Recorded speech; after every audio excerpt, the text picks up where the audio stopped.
Bonjour, bonjour, ravi de vous retrouver aujourd'hui côté cuisine pour un petit dessert gourmand. Aujourd'hui, je vous propose la tarte poire choco-noisette. Allez, je vous montre comment la réaliser. Dans mon saladier, des œufs. Alors, j'ai mis des œufs de gros calibre. Alors, je les bats, voilà. Voilà. Je vais maintenant ajouter du sucre. Alors, du sucre blanc classique et un petit sachet de sucre vanillé. Alors, c'est une petite recette toute simple. C'est une petite cousine de la tarte bourdaloue. Mais là, c'est une petite saveur plutôt chouette, choco-noisette. Ça se marie très très bien aussi avec les poires. Voilà, donc je mélange, je mélange, je mélange, je mélange. Maintenant, je vais venir mettre de la crème. Alors, un petit peu de crème. Toujours de la crème entière fluide. Voilà, alors je mets donc ma crème.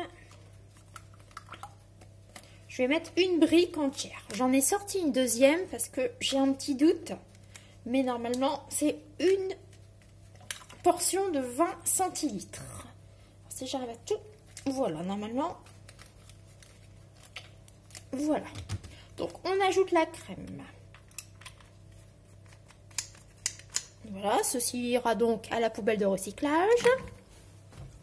On remélange nos ingrédients.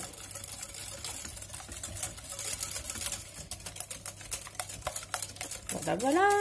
On touille, on touille, on touille, on touille, on touille. Et maintenant, on vient mettre la poudre de noisette. Alors, vous voyez, ça a ces petites colorations, voilà. Parce que des moments, on voit bien évidemment la petite peau des noisettes, quoi. Voilà. Donc, on vient donc ajouter la poudre.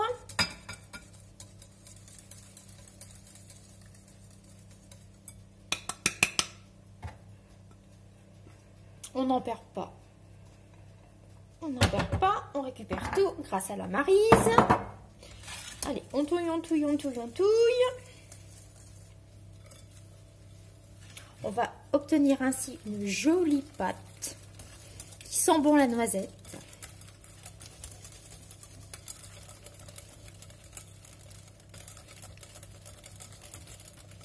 Voilà, regardez-moi ça.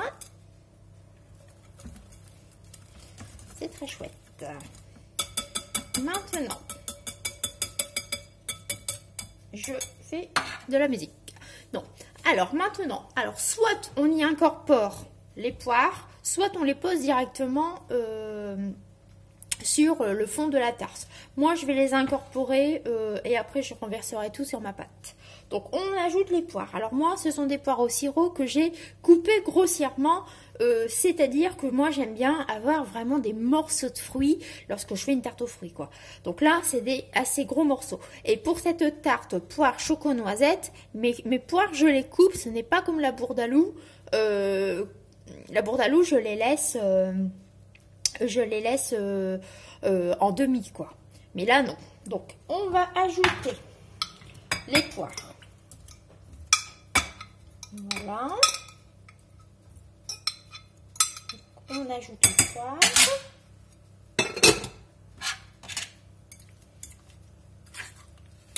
Voilà, comme ça, la pâte, la crème noisette sera vraiment bien présente au niveau des poires.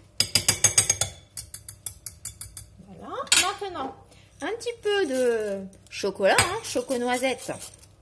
Un petit peu de chocolat.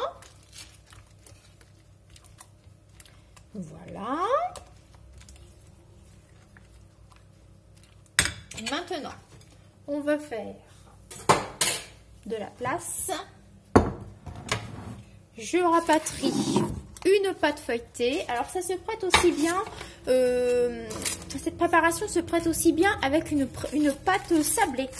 Voilà, mais alors j'ai fait une pâte, j'ai préparé une pâte feuilletée que j'ai donc piquée pour qu'elle ne gonfle trop. Et maintenant, je viens donc déposer mon appareil poire choco-noisette.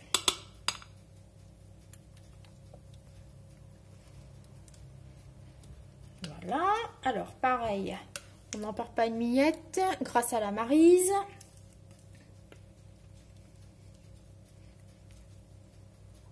Voilà, voilà. C'est un petit dessert très très bon. Avec des très bonnes petites saveurs. Choco-poire, c'est très chouette. Voilà, donc on met ça comme ça.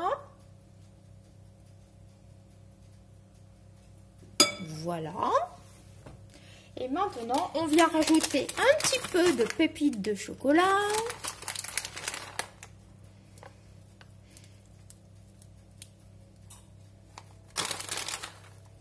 Voilà, voilà.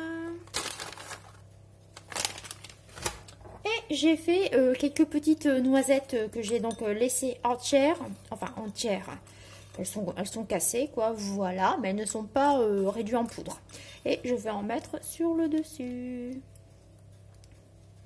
Voilà.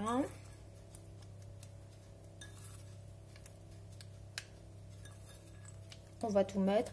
Là, j'en ai préparé juste une petite dizaine, quoi. Une dizaine de noisettes. C'est ma petite réserve que j'avais préparée l'hiver dernier. Donc, tel un petit écureuil, je rentre toujours des fruits coques en réserve. Voilà, voilà donc pour la tarte choco-noisette, poire choco-noisette. Ça part au four un bon 40 minutes. Et après, il faut attendre que ça se refroidisse pour pouvoir la déguster. Voilà, voilà. J'espère que cela vous a donné une petite idée de tarte poire choco-noisette, la fameuse cousine de la tarte poire bourdaloue. Allez, allez, moi je vous dis de prendre soin de vous et à très vite pour une prochaine recette sucrée et gourmande.